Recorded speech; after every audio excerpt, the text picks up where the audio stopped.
Hello and welcome to the channel. My name is Tristan, and today we're just going to jump right into it, and I'm going to show you how to prime your models through an airbrush. Now this is specifically going to be a cheap $15 airbrush, but I've been a sculpture painter, mini painter, display painter, whatever you want to call it, for a couple of years now, and I prime all of my models with an airbrush because I just find it to be much simpler, more affordable, and have better control than a rattle can. And these are some of the things that I keep in mind when I go through the process. So this is just going to be mostly real-time footage where I talk you through the entire process and give you some of my best tips and tricks. So if you find it helpful, please like the video. And if you'd like to see more commission paintings, want to watch me do the entire process, just hang out, listen to some music, chill together, and get more of your own projects done, then I would love it if you would subscribe. But without further ado, this is how you prime your models with an airbrush. Today I wanted to touch on a very simple concept that you're going to need to use all the time if you decide to get an airbrush, and one that I see people kind of gloss over just a little bit, and that is actually priming the model. So first things first, let's just get right into it. You're going to want to have a model that is all the way cleaned. Like, you need to make sure that you've sanded this guy down. This model is not actually fully built, but all of the parts are fitting together super snugly. So I'm going to take him apart just to show you here. We've got all of these resin holes completely drilled out. Everything fits really snugly. So I was able to put the model together without glue, but it still holds its shape. That's super important. The reason why that's super important is because we're going to be putting a layer of primer over this, and every imperfection will show through. So you want to make sure that all of these tiny little details, all of these muscle bellies, these edges, see, like even right here, this is a great example. So this, really looking super closely there, that's going to show through. Like in this case, I don't really care because it's going to be on the underside of his arm, to be completely honest. But those kinds of things, they will show up on your paint job. When you prime it black, it's going to look totally fine. It's going to look way better.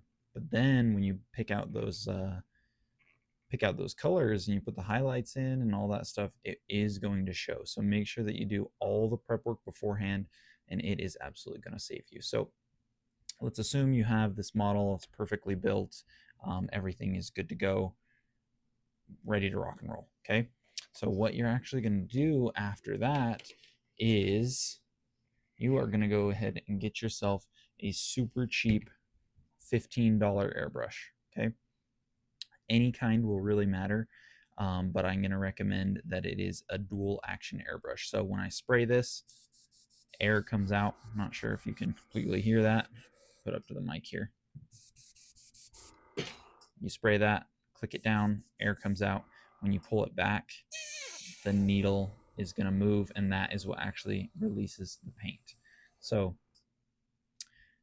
this thing is going to get beaten up big time. So that is why I recommend a cheaper $15 airbrush for your priming, rather than something that's super nice that you may have spent, $150 to $200 on. Just get something that is enough to do the trick. Okay, so let me zoom out here for you at the whole workstation. Now that we have that, I'm going to grab my primer here.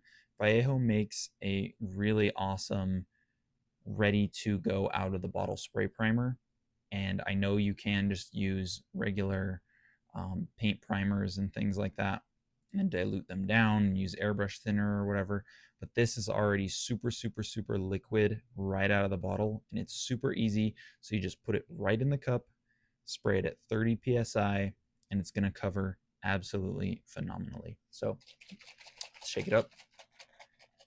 One thing that I like to do first is take a little bit of my cleaning solution, whether that's just distilled water or has a little bit of soap in it. I like to just make sure that everything is running smooth. You'll see that, get the back of my hand wet there, and then just make sure that everything's good. There's no clogs. From here, I'm going to go ahead and glove up, and then we're going to go ahead and put some paint in there. All right, glove is on and we're ready to go. This is a step I recommend just because it's going to get pretty messy. And then I also like to have these little guys here. And this is just a tray. I can't remember where I got them. I mean, I know I got them on Amazon. I can't remember what they're called. But these are fantastic just to grab our pieces. So what I'm going to do is I'm going to go ahead and clip these little guys onto all the little supporting brackets here. Boom, just like that, so that when these are drying, they all have their own something to hold on to. So it doesn't really matter where exactly it grabs. This one's kind of a little tricky. You can just put it right there, like on his loincloth. This one, we might actually want to do it upside down, so we can always put it on the inside, and then we just hold the entire piece like this. That's the route I'm going to go. So I'm going to actually go ahead and clip bad boy over there on the side of the paint. Okay, maybe we're not going to do that. Come on. Bear with me here. Okay, there we go. He's going to stay on top of the paint cup for now. Let's grab this other foot here. Oops. All right, he's not going to stay over there, clearly.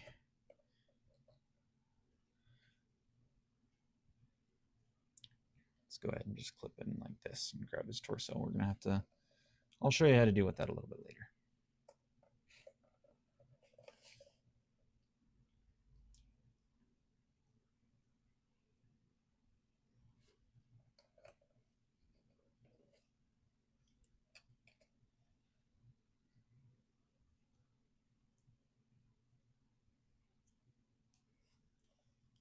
All right, so now that we have all of our pieces in place, I'll set them aside and I'll just start with the base, okay?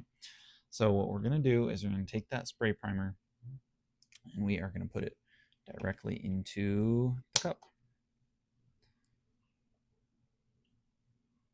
Now, it's important to note that we're gonna want quite a bit of primer in here. And the reason why, you could say, well, you know, Tristan, I don't want to use more than I might need. And that's a completely valid thought. But if you can see the needle in the paint cup, that means that air is getting inside your airbrush and circulating, and it's drying out the paint, and that's going to cause clogs if you constantly refill your airbrush with primer, and then 20 seconds later you go back in and need to refill it again. That's going to cause a lot more dry tip and just headaches in the future, I promise. So now that we have this here, I'll show you how this kind of works. When I spray this by clicking down with my finger, it's only going to spray out air. Okay. When I spray down and pull back, it's going to spray out the paint. Okay. What I don't want to do is pull back on the trigger and then spray. So I'm going to do it just as an example. What that does is it takes the needle here and it pulls back. I'll shoot it on my glove here. So if I pull the needle back first, it has now allowed primer to enter the chamber here. And when I press the airflow, I get a splatter. Okay, and this is going to create an inconsistent texture on the back of the model. This is especially bad when you're actually using your thinner acrylic layers and actually painting the models. Right now with primer, it's not a big deal, but you don't want to create all these gunk layers. And more importantly, you don't want to actually have this be what causes dryness on the tip of the needle and then clogs your airbrush. So if you can keep it as smooth as possible, use priming as a way to practice your airbrush technique. So spray and pull, and then re-trigger it and release. Okay, so I'm gonna spray, pull, push forward, release. What I'm not doing is spraying, pulling, release, because again, that's going to cause a little bit of paint to dry on the tip of my needle here. We want to avoid that as much as possible. So let's go ahead and just spray this in a nice even layer across the whole base, and I'll show you what it looks like.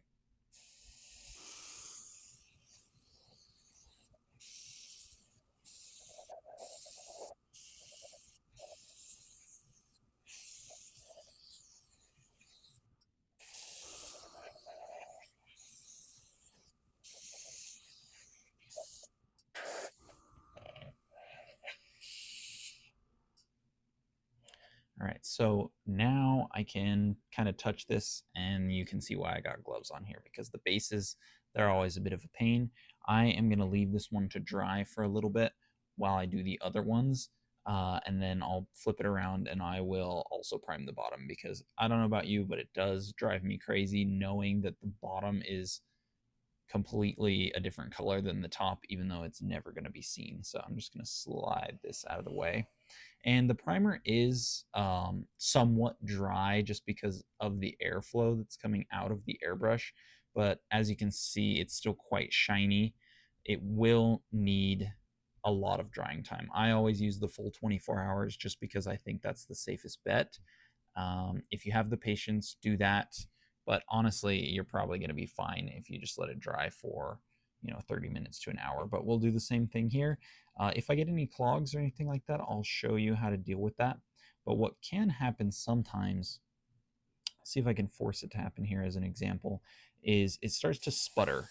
Like, I try to get it out and I'm not getting that full coverage. Like, it's not just smearing on like this. It might start sputtering on you where it kind of goes like this. And that's would be a sign that you have too much paint that's chunking up your needle here. So in that case, really all that you would do is grab a paper towel, get a little bit of cleaning fluid, and dap it on. So see, yeah, so because I was forcing it to spray like that, you'll see how much black was actually in there. All of this would have dried and created a bit of a clog. So you can just kind of dab it off as you go to get ahead of the curve. And you can even actually take off the tip like so and actually clean the needle very gently if you want to prevent that from happening. So better to just have good trigger control in the beginning, but if it does start happening to you, that's why. Don't back bubble it and try to like clear your clogs that way, because it is probably just an issue of coming from the front of the needle in my experience. So that is pretty much how you do your priming through an airbrush. Set it at 30 psi, like I said before. Use that cheap $15 airbrush. It is so much more worth it for priming, to be honest, because this bottle of primer right here, this thing costs like $10 and is going to easily cover like 50 models. Depends on the size, of course, but it is 100% worth it compared to using a rattle can. And the ability of control you have on these textures is so much better, because if you didn't want to have full opacity somewhere, like if I just wanted these to be like slightly off gray, or I wanted to use a different color primer, I don't need to buy a rattle can for all different colors. I can just get a little paint pot and call it a day. So it can be a great opportunity to just practice your airbrush control. So I think priming is something that is a skill that can be improved, and I think you should give it a try. Now that I have this one pretty much done, just going to make sure I go at it underneath here from the bottom. Looks like that's pretty much done. And if there are some imperfections, don't worry. The goal is to make the paint stick, right? It doesn't have to be this perfect shadow undercoat or anything like that. Just make sure you get enough paint on there that it sticks, and you will be absolutely golden.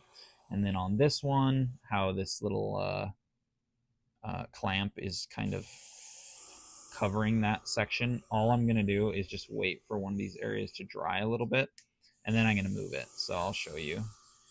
I will just spray this down super thoroughly, making sure to get all in the crevices, anywhere that shadow is going to be.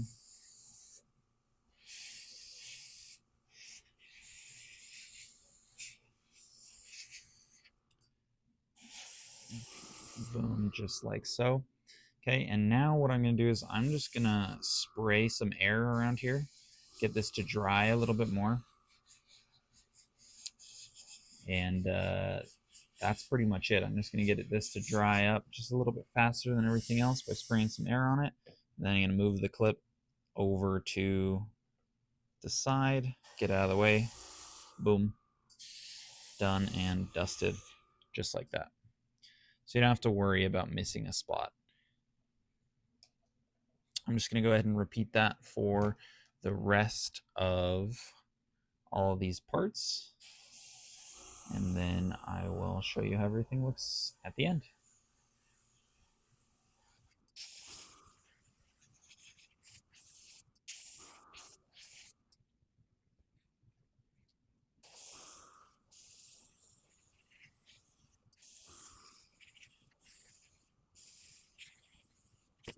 And yeah, that happens.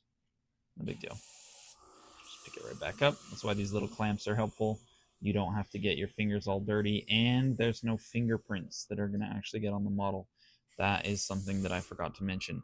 But no fingerprints is a huge benefit to using all these little clamps. Now I'm going to take a look at this paint cup here, and I can see and feel that it is getting pretty close to seeing the needle, but I think I can actually do this entire project with what I guessed at the beginning by just pouring it into the paint pot there.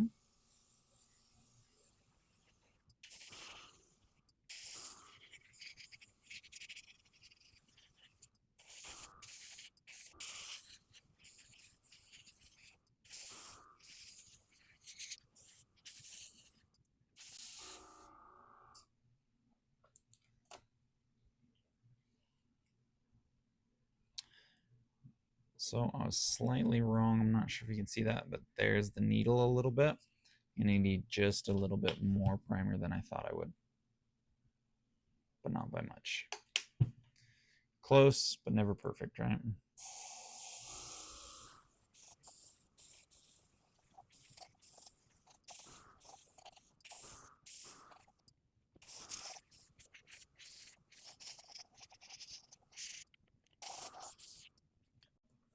All right, so now that we have the entire model primed in black, the next thing we need to do is get rid of all this crap, because this is super, you know what? I have to do that. So as you can see, it is mostly dry. There's some thicker spots there in the middle that are still pretty shiny, but it is drying pretty dang fast. So it's safe to grab at this point for the most part. I'm going to go ahead and use the rest of the paint that's in the pot to grab all this.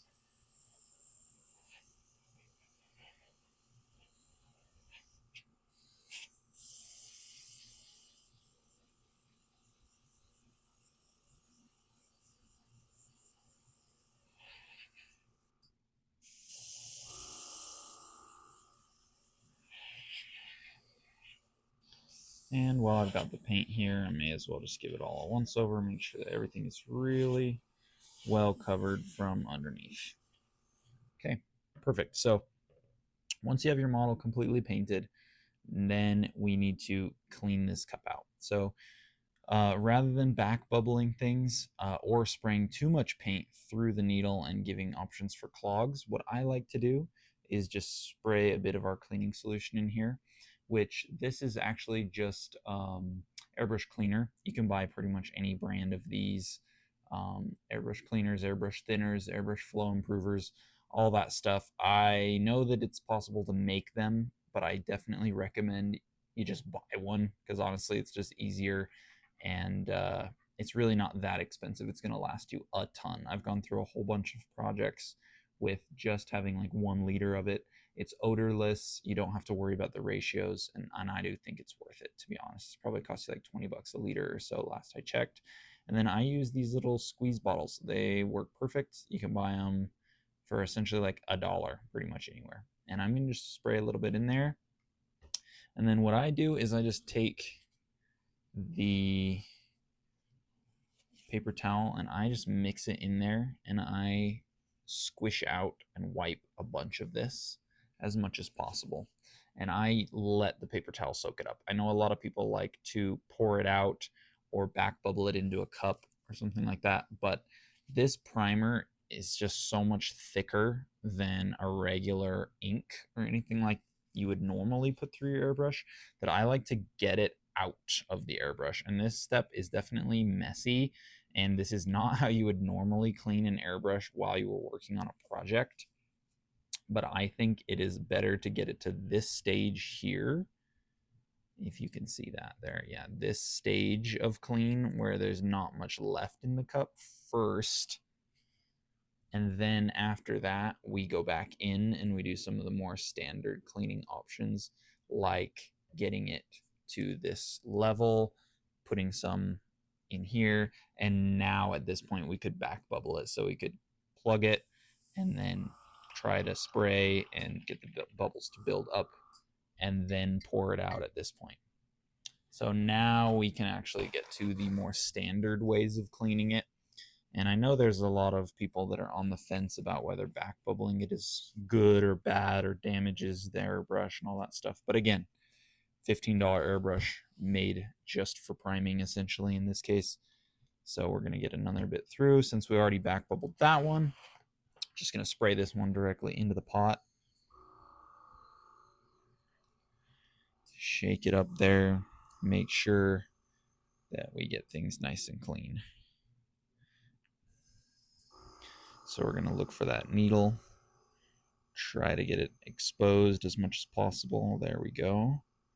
See how much black is kind of left in there. It's looking pretty good. Awesome, not so bad. Now that we've got to that point, I'll put just a little bit more in. And then I like to take a cheap super fine brush and clean that needle out. Make sure that we get any chunks loose that might be in there. So again, in this case, you can see that the water is kind of gotten black again. And now we just can spray this guy out. And you can either spray this on the back of your glove, into the cup, wherever. And our goal is just to get this basically back to clear. So we're just going to go ahead and keep putting our airbrush cleaning solution through here. And you'll see that it is getting clearer and clearer as we spray it up to the point where there really isn't a whole lot left. So let me get a clean paper towel.